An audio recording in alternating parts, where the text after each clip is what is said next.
కేంద్ర ప్రభుత్వం దగ్గర నుంచి ఈ ప్రాజెక్టు మీరు ఎందుకు తీసుకున్నారు అని నేను చాలాసార్లు అడిగాను. కేంద్ర ప్రభుత్వం చేయవలసినటువంటి పోలవరం అనే జాతీయ ప్రాజెక్టుని రాష్ట్ర ప్రభుత్వం ఎందుకు నిర్మించాలని తలపెట్టింది?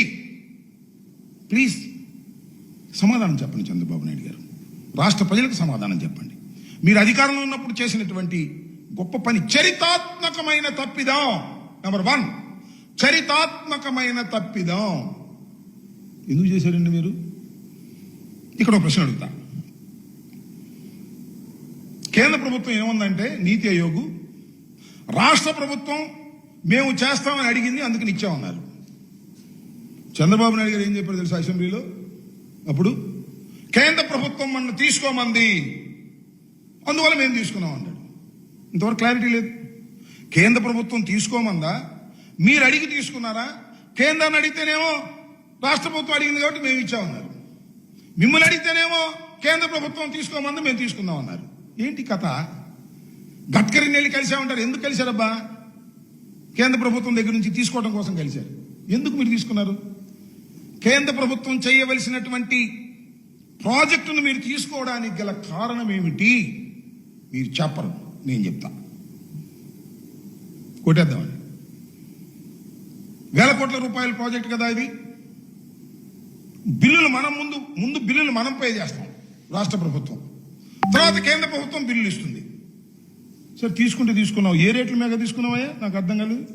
నారా చంద్రబాబు నాయుడు గారు 13-14 రేట్ల మీదే చేసేస్తామని 16 తీసుకున్నారు. 16ని కేంద్ర ప్రభుత్వం రాష్ట్ర ప్రభుత్వం చేయవలసిందిగా ఇచ్చింది.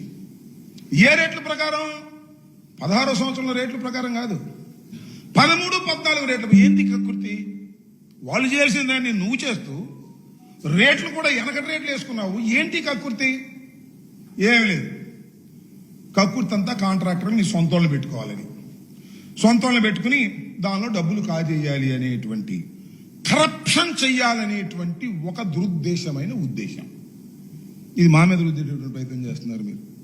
కరప్షన్ కోసం మాత్రమే రాజశేఖర్ రెడ్డి గారు ఈ ప్రాజెక్టుకి పునాదులు వేసి రాష్ట్ర ప్రజల యొక్క సంక్షేమం కోసం, వ్యవసాయం కోసం ఆయన ఈ ప్రాజెక్టుని ప్రారంభిస్తే, జాతీయ ప్రాజెక్ట్ అయినటువంటి పోలవరం ప్రాజెక్టుని కేవలం నీ కరప్షన్ కోసం, నీ డబ్బుల కోసం నువ్వు తీసుకునేటటువంటి ప్రయత్నం చేశావు.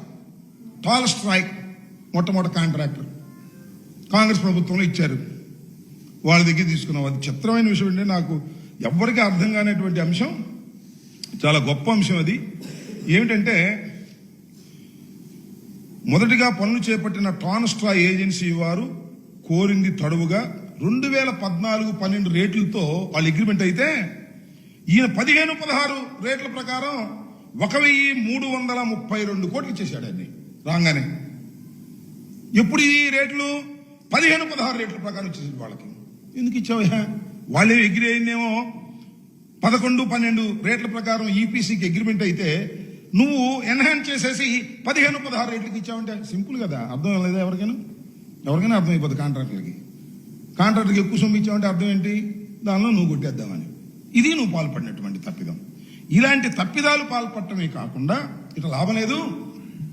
అసలు కేంద్ర ప్రభుత్వం దగ్గర నుంచి మనమే మొత్తం తీసేసుకుంటే మన కాంట్రాక్టర్ని పెట్టుకుంటే దానిలో డబ్బులు కొట్టేయచ్చు అని.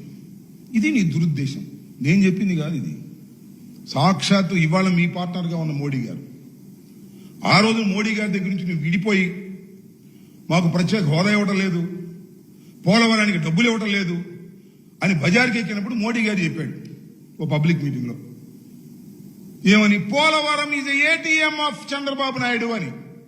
అంటే డబ్బులు కాజేయడం కోసమే చంద్రబాబు నాయుడు గారు పోలవరం తీసుకున్నాడు అనేది చాలా స్పష్టంగా ఇవాళ ప్రధానమంత్రి, ఇవాళ మీ అనుకూలంగా ఉన్నటువంటి వ్యక్తి, ఇవాళ మీ పార్ట్నరు ఆయన చెప్పినటువంటి మాట నేనేం కొత్తగా కోట్ చేస్తున్నటువంటి మాట కాదు.